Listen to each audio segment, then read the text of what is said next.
қарор аст ҳавопаймои ширкати Сомон Эйр 54 шаҳрванди Тоҷикистон бо шумули 45 донишҷӯро аз Вуҳани Чин ба ватан орад. Вазорати корҳои хориҷии Тоҷикистон мегӯяд, дар ин ҳавопаймо пизишкон ва мутахассисони Кумитаи ҳолатҳои фавқулода низ ҳастанд. Донишҷӯёни тоҷик дар Вуҳан борҳо паём доданд, ки хостори бозгашт ба ватан мебошанд.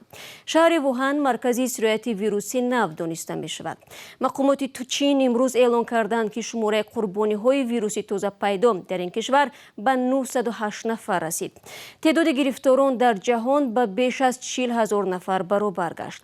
ҳафтаи гузашта вазири тандурустии Тоҷикистон гуфта буд, гурӯҳҳои махсус барои пешвози мусофирон омода шуданд.